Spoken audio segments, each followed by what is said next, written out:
जय बनारसियों। अपने कुछ बनारसी भाई लगातार पिनपिना रहे हैं। फेसबुक पे भी कुछ न कुछ उगल जा रहे हैं। जिधर देखिए उधर गाड़ियां, लोगों की भीड़ है, लोगों की कतार है, जाम से प्रताड़ित हैं। इस ढंग की वेदनाएं व्यक्त कर रहे हैं और व्यवस्था को दोष दे रहे हैं। अरे साहब, कल्पना तो कीजिए कि प्रयागराज में पूरा एक जिला बसाया गया है 56 थानों का। 40 वर्ग किलोमीटर में संगम क्षेत्र है प्रयागराज का, कुंभ का। और वह प्रयागराज मुख्य जिले के बाहरी सिरे पर स्थापित है, जिसकी तमाम कनेक्टिविटी अन्य जिलों से बनी हुई है। और वहां के संयोजन के बाद वहां से ये काशी की महिमा है कि लोग आ रहे हैं। कितना सौभाग्य है हम काशी वासियों का, बाबा के कारण, बाबा की कृपा से, कि संगम स्नान करके लोग अपनी शुद्धि कर रहे हैं और शुद्धि के बाद बाबा के दर्शन को काशी आ रहे हैं। इन लोगों का खुले मन से, बड़े मन से, दरिया दिली से स्वागत कीजिए, सहयोग कीजिए। ये आ रहे हैं, ये काशी का सौभाग्य है। और जो कठिनाई कह रहे हैं ना, अंतर क्या है? काशी में कोई आउटर पे नहीं आता है, उसको एकदम भीतरी क्षेत्र में जो पौराणिक काशी है, हजारों साल प्राचीन काशी है, पूरे विश्व का सबसे प्राचीन गंगा तीरे बसा हुआ काशी है, वहीं जाना है। गंगा जी का आचमन करके आना है। गंगा आरती का नयनाभिराम दृश्य श्रद्धा भाव से आंखों में संजोना है। और वहीं गंगा तीरे पर बाबा विश्वनाथ की अनुकंपा के लिए जाना है। तो स्वाभाविक है, वह क्षेत्र बदल नहीं गया है। वहां की सड़कें नहीं चौड़ी हो सकती हैं, पूरा प्राचीन काशी नष्ट भ्रष्ट हो जाएगा। बाबा का मंदिर परिसर विराट कर दिया गया है, इसलिए ऐसा न हो कि वहां जाने पे कोई दम घोटू अनुभव हो। तो वहां पे विराट स्थिति है जिसमें आनंद आता है, भीड़ पहुंचती है।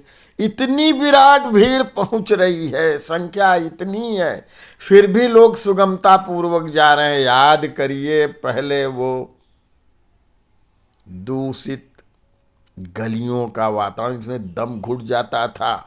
आज जैसी भीड़ नहीं थी। तो पदचालन लोग मैदागिन से, 80 से कर रहे हैं। यहां तेलियाबाग, जगतगंज में संस्कृत विश्वविद्यालय में कारों की पार्किंग लगी हुई है और सड़कों पे भी किनारे कारें खड़ी हैं। तो लोग पदचालन कर रहे हैं, साधनों को कोई ना कोई खोज के जा रहे हैं। ऐसे में केवल निंदा मत करिए। यह व्यवस्थागत निंदा, व्यवस्था और उत्तम होनी चाहिए, किंतु ये जान लीजिए, ये श्रद्धालु कृपा कर रहे हैं हम काशी वासियों पे। अगर ये न आते तो काशी क्या हो जाती। याद है कोरोना काल ना, जब तीर्थाटन बंद था, सारे होटल बंद हो गए थे, भुखमरी का आलम था, सारे पूजा विधि विधान कर्म से जुड़े हुए लोगों का क्या हाल हुआ था। तो इन पे नाराज मत होइए।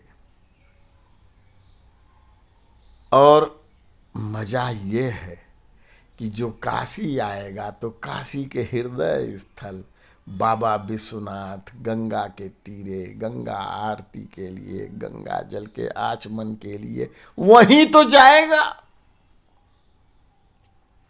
बनारस के चारों तरफ 4 लेन 6 लेन हो गई है। ये आजमगढ़ मऊ से आती हुई रोड लालपुर तक 4 लेन हो गई है। चंदौली से आती हुई बिहार वाली ये रोड राजघाट तक 4 लेन हो गई है, या अंदर कज्जाकपुरा वगैरह भी 4 लेन हो गया है। प्रयागराज से आती हुई जौनपुर के आने वाली रोड भी गीलट बाजार तक 4 लेन हो गई है। जौनपुर से भी वो आती है, 4 लेन हो गई है। इधर मिर्जा मुराद से राजा तालाब से आने वाली रोड भी 6 लेन हो गई है। तो सोनभद्र से आने वाले, मिर्जापुर से आने वाले, जौनपुर से, आजमगढ़ से और दूर दूर से आने वाले ये सब इसी रोड से आएंगे, लेकिन जाएंगे तो उसी पुराने हजारों साल प्राचीन नगर में। तो भाई जाम तो होगा। 12 बजे रात परसों मैंने देखा, ऐसा जाम, ऐसी भीड़, पदचालन करते हुई, त्रिपुंड लगाए हुई, टीका लगाए हुई और मस्ती में चलती आ रही गोदौलिया पर मैंने नहीं देखा था, अपने जीवन में नहीं देखा था। परसों कोई माघ मौनी अमावस्या नहीं थी, जीवित पुत्रिका का स्थान भी नहीं था, या इस ढंग का कोई ऐसा नहान नहीं था। लेकिन ये तो पलट प्रवाह है, और हमारा सौभाग्य है जो कुंभ से पुण्य अर्जित कर रहे हैं वो बाबा में अर्पित करने आ रहे हैं, बाबा को समर्पित हो रहा है। काशी वासियों का उसको अंशदान मिल रहा है, उनके कण, उनके रज कण, उनकी सेवा का भी अवसर मिल रहा है। और आर्थिक दृष्टि से सोचें तो पूरे काशी के व्यावसायिक व्यवस्था को नई शक्ति मिल रही है। तो भाई जय बनारसियों।